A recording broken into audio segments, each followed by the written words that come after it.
말씀을 보시면 시드기야 왕이 비밀이 예레미야에게 맹세하여 이르되 우리에게 이 영혼을 지으신 여호와께서 살아계심을 두고 맹세하노니 내가 너를 죽이지도 아니하겠으며 그 다음을 보세요.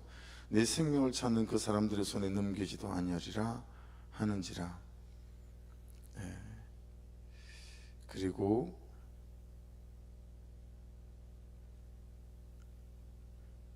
27절로 가보세요. 모든 고관이 예레미야에게 와서 물으매 그가 왕이 명령한 모든 말대로 대답하였으므로 일이 탈로 되지 아니하였고 그들은 그와 더불어 말하기를 그쳤더라. 이 고관들이라고 하는 사람이 강경파예요. 그러니까 하나님의 민족인 우리가, 예루살렘의 성전이 있는 우리가 바벨론에 항복하다니요, 그런 일은 일어날 수 없습니다. 절대 항복은 안 됩니다라고 하는 이 시드기야 왕도 귀족들과 주도적인 왕권을 넘어서는 신하들의 어떤 세력들이, 강경파가 항상 있죠. 미국 백악관에도 강경파가 있고 비둘기파가 있고, 강경파를 매파 그렇게 불러요. 우리나라에도 마찬가지겠죠. 정부 관료들 중에 강경파가, 매파가 있고 또 비둘기파가 있고, 지금 이 강경파가 있는 거예요. 절대 항복은 안 됩니다. 죽어도 항복은 안 됩니다. 이런 거죠. 병자호란 때 청나라가 들어왔을 때 절대 항복 안 됩니다 그랬던 사람이 김상원이라고 하는 예조판서 같은 분이잖아요. 그런 거죠. 근데 시드기야가 갈등하는 거예요. 예레미야의 말을 듣고 이게 하나님의 말씀대로 항복해야 되나. 근데 이 강경파들 때문에 항복하기도 참 어려운 거예요. 근데 여러분, 오늘 말씀을 보면 이제 결정적으로 그 강경파 때문에 항복하는 것을 시드기야가 못했다라고 하기보다 19절을 한번 보십시다. 19절을 보시면 시드기야 왕이 예레미야에게 이르되 나는 갈대아인에게 항복한 유다인을 두려워하노라. 염려하건대 갈대아인이 나를 그들의 손에 넘기면 그들이 나를 조롱할까 하노라 하는지라. 이게 무슨 말이냐면, 절대로 바벨론 항복하면 안 돼. 강경파들이 그랬고 또 그들의 힘을 갖고 있어야 하니까. 그래서 시드기야도 절대 항복하면 안 돼. 그런데 이미 여러분, 바벨론 느부갓네살에게 항복해서 바벨론으로 넘어가 있는 유다인들이 있었어요. 그러니까 예레미야야, 생각을 해봐라. 내가 지금 이 단계에서 항복을 하게 되면 이미 바벨론에 항복해 있는 그 유다인들이 저 왕 좀 보소, 그렇게 항복하면 우리를 죽인다더니 결국 자기도 항복하면서 어째 저래? 라고 할 수 있다라고 하는 거죠. 그런 사람들이 보는 조롱, 여기. 그래서 오늘 말씀에서는 큰 두 가지 주제를 염두에 두고 말씀을 좀 묵상을 하는 게 좋을 것 같아요. 하나는 지금 내가 항복해야 될 건 뭐지? 라고 하는 거죠. 지금 말씀은 나에게 무엇에 대하여 항복하라고 하시는 거지? 두 번째, 나는 그 항복에 대하여 사람들의 조롱거리가 되는 것 때문에 어떤 조롱거리 때문에 내가 항복을 못하는 것이?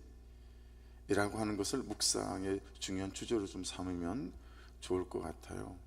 그래서 그 사람들의 시선과 평가와 판단과 이 조롱, 이게 정말 여러분 만만치 않잖아요. 그걸 이렇게 새벽에 한참 묵상을 하다가 버뜩 예수님이 생각이 났어요.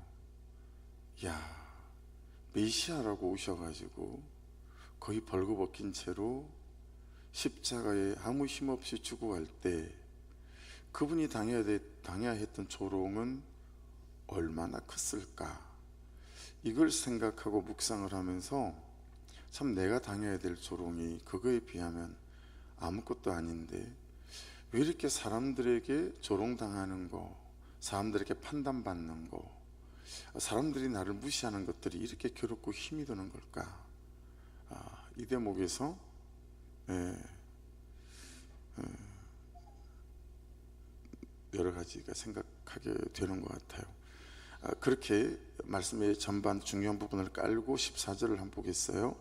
시드기야 왕이 사람을 보내어 선지자 예레미야를 여호와의 성전 셋째문으로 데려오게 하고 왕이 예레미야에게 이르되 내가 내게 한 가지 일을 물으리니 한마디도 숨기지 말라. 계속 지금 예레미야에게 시드기야가 여러 번 물어보잖아요, 그렇죠? 여러분, 김훈 작가가 쓴 남한산성이라고 하는 걸 원작으로 해서 이제 영화가 만들어졌잖아요. 남한산성이라고 하는 영화.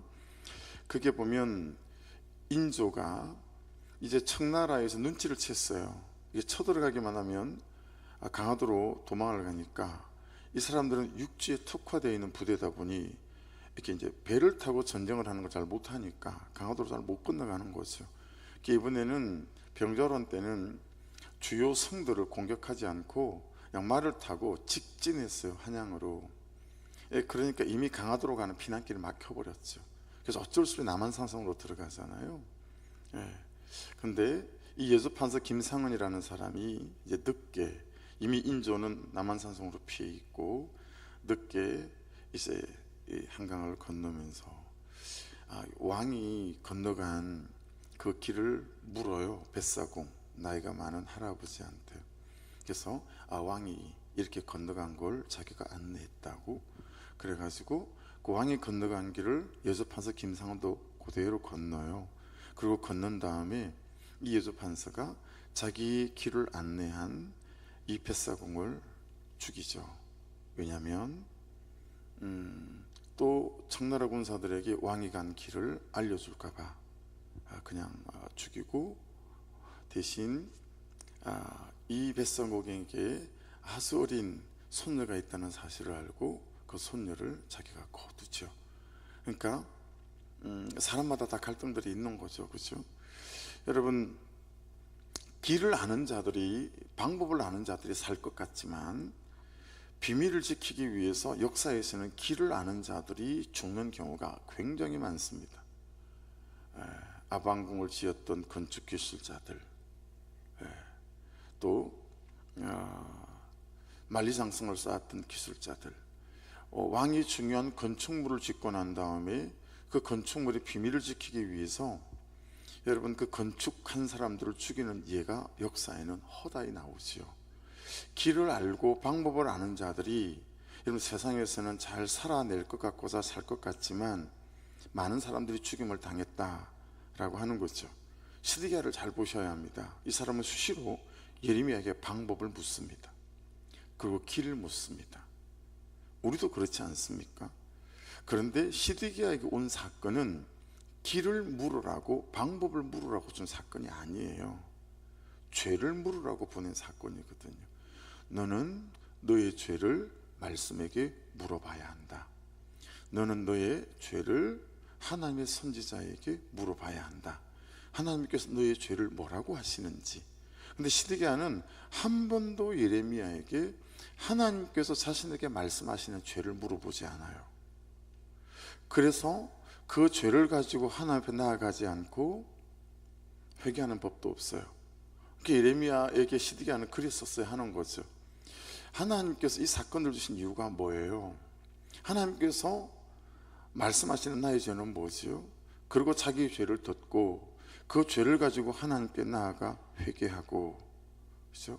그래서야 맞는 거였어요. 그런데 시드기야는 항상 방법만 묻습니다. 그리고 길만 묻습니다. 앞에서 보신 대로 시드기야는 단 한 번도 자신의 죄를 묻지 않아요.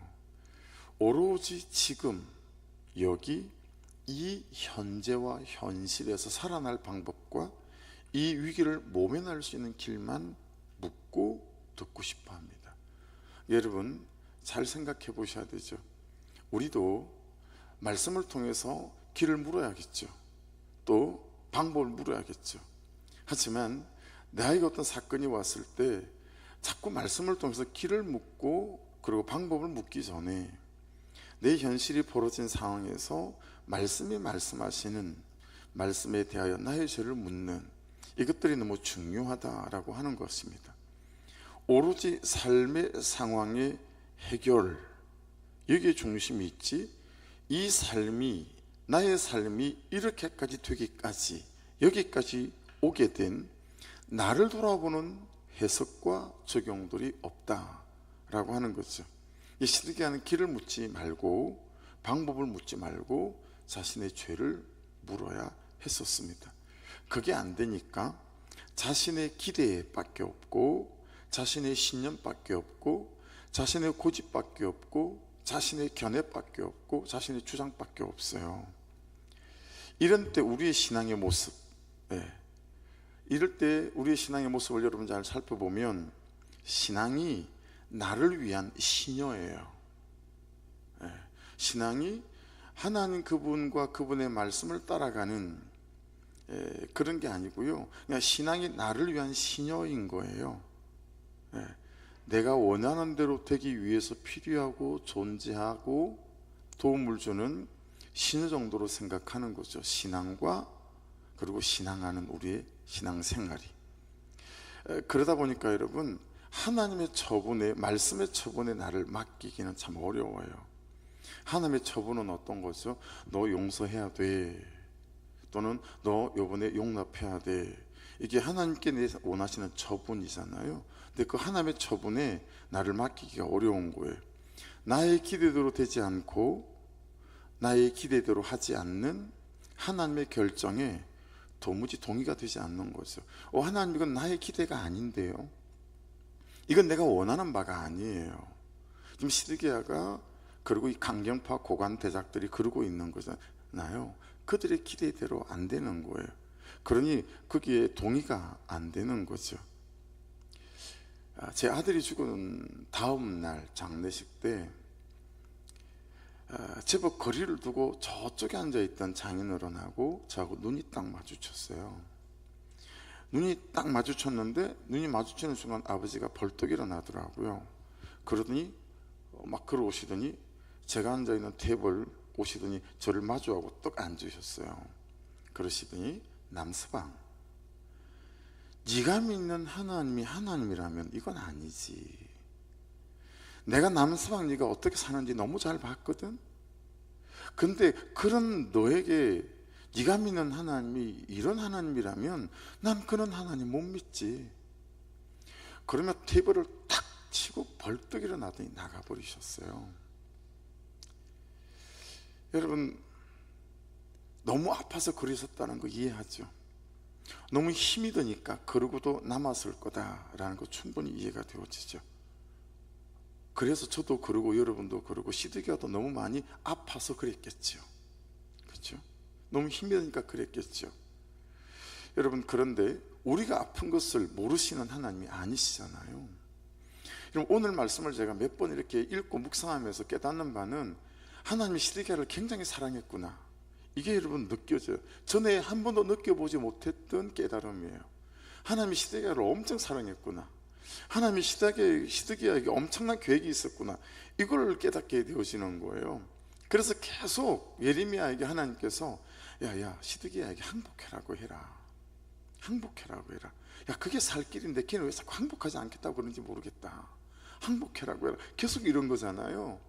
여러분, 시드기야가 당할 고통을 하나님은 이미 아시기에 누가 먼저 마음이 아픈 거예요? 하나님이 먼저 마음이 아프신 거예요. 그래서 자꾸 항복하라는 거예요. 여러분, 우리가 아픈 것을 모르시는 하나님이실까?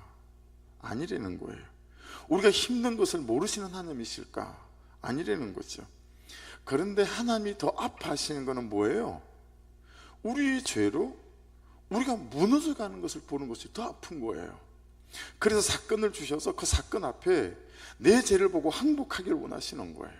왜냐하면 결국은 이 죄로 우리가 무너져가는 것을 그분께서 보는 것이 더 아프기 때문에 그렇다라고 하는 것이 이 본문 안에서 너무 보이니까 또 참 깨닫는 바가 있는 거예요.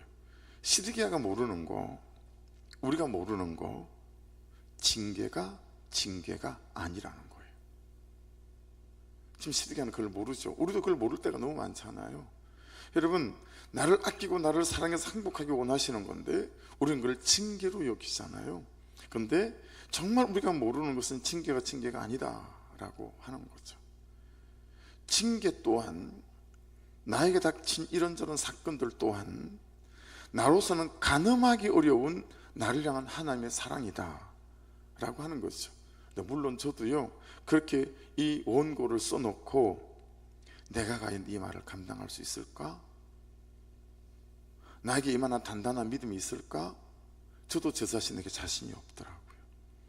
내게 닥칠 거 어떤 사건들이 있게 되어지게 될 때, 나의 죄 때문에, 불순종 때문에 어떤 사건들이 벌어지게 됐을 때, 이것 또한 가늠하기 어려운 나를 향한 사랑이다 라고 원고에 썼지만, 내가 그런 때를 당하게 된다면 내가 과연 내가 써놓은 이 말을 감당해낼 수 있을까?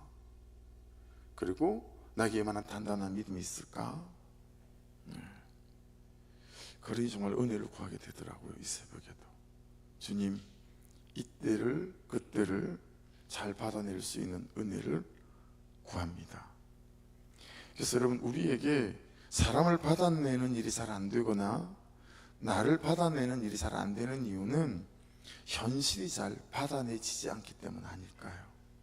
이 현실이 잘 받아내지지 않기 때문에요, 이 현실 속에 같이 서 있는 그 사람이나 이 현실 속에 어쨌든 잘못한 사람을 찾아내야 되는데 그 잘못한 사람을 나라고 하기에는 그러니 항상 나 아닌 남편과 아내와 자식들을, 이 현실을 받아들이게 된 책임이 너에게 있어 라고 하는 거죠. 그래서 현실이 힘들면 사람도 밉습니다. 그러시죠?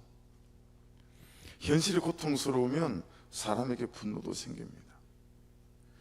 그런데 그 미운 사람이, 분노가 생기는 사람이 나 자신일 때 너무 뼈아픈 거죠. 내 자신의 죄 때문에 이런 현실이 왔다. 이게 너무 뼈아픈 거죠. 너무 고통스러운 거죠. 그래서 여러분, 분명한 사실은 회개는 이 고통을 이기는 유일한 방법입니다. 회개는 이 현실을 이기는 유일한 방법이고 이때를 지나갈 수 있는 유일한 방법이에요. 그러니 시드기야처럼 길을 묻거나 방법을 묻지 말아야 합니다. 하나님 앞에서, 주의 말씀 앞에서 하나님, 저희 죄가 무엇이지요? 라고 물을 때 우리는 나를 이토록 사랑하시는 그 하나님의 은혜 가운데 회복되어져서 다시 yet again, 어제 말씀처럼 또 그분 안에서 승리하는 삶으로 나가게 될 줄로 믿습니다. 15절 보십시오. 예레미야가 시드기야에게 이르되 내가 이 일을 왕에게 아시게 하여도 왕이 결코 나를 죽이지 아니하시리까? 가령 내가 왕을 권한다 할지라도, 이렇게 해야 됩니다, 항복해야 됩니다라고 한다 할지라도 왕이 듣지 아니하시리다. 항상 문제는 이 지점입니다. 저하고 여러분의 문제, 그리고 시드기야의 문제, 듣지 않는 거. 이게 우리 모든 문제의 출발점이고 우리 모든 문제의 총체예요. 듣지 않는 거, 들리지 않는 거. 그래서 또 말씀드립니다. 진짜 저와 여러분의, 우리의 기도에서 절대로 빼놓지 말아야 될 그런 기도는 하나님, 말씀이 들리게 도와주십시오 라는 거죠. 하나님, 말씀이, 적어도 말씀이 들리는 겸손함이 저에게 있게 도와주십시오 라고 하는 거죠. 그래서 시드기야는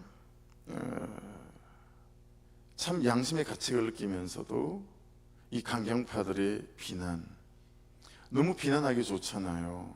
이 믿음이 없는 왕이요, 그렇죠? 하나님 지켜주실 건데 항복을 하다니, 당신은 믿음이 있는 사람입니까? 없는 사람입니까? 이런 식으로 여러분, 자기 죄를 보지 못하는 사람은 전혀 다른 방식으로 복음을 이해하고 해석하는 경우들이 너무 많이 있다. 이걸 우리는 다른 복음 이렇게 불러요. 바울 사도는 내가 전해준 복음 외에 다른 복음을 전하는 그들을 대적해야 된다라고 말씀하죠. 그래서 여러분, 내가 만든 복음으로 주의 복음을 대적하지 않는 은혜가 있기를 주의 이름으로 축복합니다. 18절 보십시오. 내가 만일 나가서 바벨론의 왕의 고관들에게 항복하지 아니하면 이 성이 갈대아인의 손에 넘어가리니 그들이 이 성을 불살할 것이며 너는 그들의 손을 벗어나지 못하리라 하셨나이다. 항복이 무슨 뜻인가 되게 궁금했어요. 야차라는 단어예요. go out예요. 나가다라는 거예요. 항복이 여러분 뭐냐면, 다시 말씀드릴게요. go out, 나가다라는 거예요. 떠나다라는 뜻도 되어 있습니다. 여러분, 우리가 항복이 되지 않는 이유는, 왜 항복이 되지 않죠? 인정이 되지 않기 때문이죠. 내 죄 때문이다, 인정이 되지 않기 때문에 그를 용서하라는 말씀에 항복이 되지 않아요. 그를 용납해야 된다라는 말씀에 항복이 되지 않아요. 왜냐하면 내 죄가 인정이 되지 않기 때문에 그렇고, 내 잘못이 인정이 되지 않기 때문에 그런 거죠. 그래서 항복이 되지 않아요. 여러분, 시드기야가 항복이 되지 않는 이유는 자기 죄가 인정이 되지 않기 때문이에요. 여기서 시드기야의 항복은 불순종에서 go out, 나가는 것을 의미하는 것이고요, 자기 죄에서 떠나는 go out를 의미하는 것이기도 합니다. 그런데 안타깝게도 시드기야에게 항복이 안 돼요. 혹시 이런 말 아실지 모르겠어요. 사활이 걸렸다. 사활이 걸렸다. 이게 여러분 바둑 용어예요. 사활이라고 하는 말이, 이제 바둑에서 이 반상에서요, 어느 한쪽에 돌에 이렇게 쭉 흰 돌이 까만 돌에 포위가 된 거예요. 이때 이 포위된 까만 돌이 두 집을 내지 않으면 잡혀서 이제 죽게 되어서요. 이런 상황이 발생했을 경우에 사활이 걸렸다, 이렇게 이제 표현을 합니다. 여러분, 시드기야가 사활에 걸렸어요. 우리도 사활에 걸릴 때가 많습니다. 여러분, 사활이 걸릴 때 사는 길은 회개밖에 없고 자기 죄를 보고 인정하는 것밖에 없어요. 그런데 우리는 이걸 참 무지하게 싫어하죠. 사활이 걸릴 때 내 죄를 보고, 여보, 나 때문인 것 같아 라고 하는 아내가, 남편이 쉽지가 않죠. 가정에 어려움이 있을 때 자녀들을 앉혀놓고, 얘들아, 이게 아빠의 불순종 때문인 것 같아, 미안하다 라는 부모가 드물지 않나요? 여러분, 사활이 걸렸을 때, 내 인생과 내 존재와 내 가정에 사활이 걸렸을 때, 여러분, 그 사활을 이길 수 있는 유일한 방법은 내가 내 죄를 보고 회개하고 회심할 때입니다. 근데 그게 사람의 조롱 때문에요, 여간 쉽지가 않다라고 하는 것을 깨닫게 되었습니다. 찬양 가사인데 CCM 한번 들어보십시오. 승리가 무엇인 줄 아는가? 육신에 더 좋고 편한 세상의 유혹들을 결연히 잘라버리고 오직 주님만 따라가는 것, 그것이 바로 승리라네. 승리가 무엇인 줄 아는가? 하고 싶은 말, 그 많고 많은 말들을 모두 참고 억누르며 오직 주께서만 말씀하시게 하는 것, 그것이 바로 승리라네. 삶의 결과가 어떠해도 오직 주님만 빛나시고 주님 평안 내 안에 가득한 삶을 이루는 것, 그것이 바로 승리라네. 주님 지신 십자가 나도 지고 주님 오르신 골고다를 나도 오른 후 빛난 면류관을 받아 쓰는 것, 그것이 바로 찬란한 최후의 승리라네. 참 멜로디가 조금은 어려운 찬양이긴 하지만 이 가사는 정말 복음의 진수를 담아놓은 성령의 감동이 있는 찬양 가사인 것 같습니다. 여러분, 승리가 오늘 말씀은 항복하는 거다라고 말씀합니다. 이게 세상의 논리와 맞지 않잖아요. 항복하는 건 지는 거잖아요. 근데 지금 오늘 말씀은 항복하는 게 승리라는 거예요. 여러분, 말씀이 말씀하시는 것에 따라 항복하셔서 승리하는 인생 되시기를 주의 이름으로 축복합니다. 용서하는 게 승리고 항복하는 것 같지만, 용납하는 게 항복하는 것 같지만 승리다 라고 말씀은 말씀합니다. 그래서 20절에 예레미야가 이렇게 주의 말씀을 정언합니다. 예레미야가 이르되 그 무리가 왕을 그들에게 넘기지 아니하리다 원하옵나니 내가 왕에게 아뢰바 여호와의 목소리 순종하소서. 그리하면 왕이 복을 받아 생명을 보존하시리이다. 여러분, 하나님께서 얼마나 시드기야 왕을 사랑했는지 진짜 알만하죠. 그렇죠? 그러니까 여러분, 항복하라는 것은 나를 사랑해서 주시는 그분의 계획이다 라고 믿는 거. 그래서 항복하는 게 승리다. 이 세상이 감히 설명해 줄 수 없는 복음이 말씀하시는 진리 앞에 저와 여러분이 참 이 하루 항복해야 될 사람 앞에 항복하시고 또 항복해야 될 문제 앞에 항복하시고 그러셔서 항복이 승리가 되어지는 은혜가 있기를 주의 이름으로 축복합니다.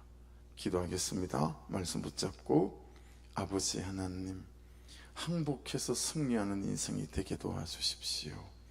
아버지, 이 사활이 걸렸을 때 유일하게 이길 수 있는 길은 아버지, 내 죄를 보고 내 죄를 인정하며 회개하고 회심하는 길밖에 없다 하셨으니 또 그렇게 살게 하시고, 시드기야에게 이 바벨론의 침공이 저주가 아니라 하나님의 놀라운 계획이고 섭리란 사실 앞에 또한 깨닫게 하여 주셔서 이 하루도 그렇게 말씀 앞에, 성의 감동 앞에 온전히 항복해가는 인생 되게 해주심으로 그 항복의 놀라운 승리로 연결되어지는 은혜가 있게 하옵소서. 사람의 조롱 앞에 물러섬이 없는 아버지 믿음의 단단함이 있도록 은혜를 부어 주시옵소서. 그렇게 기도하시고 나라와 민족을 위해서 기도하시고 대통령 선거를 위해서 기도하시고, 공문이 내려왔어요. 강대상에서 누구를 찍어요 라고 말하거나 또 누가 더 나은 것 같아요 라고 말하는 거 선거법에 위배돼서 형사법에 고발되니까 조심하라고 공문이 내려왔어요. 그러니까 여러분, 나라를 위해서 기도하십시오. 하나님께서 원하시는 대통령이 세워질 수 있도록 정말 기도해야 될 때인 것 같습니다.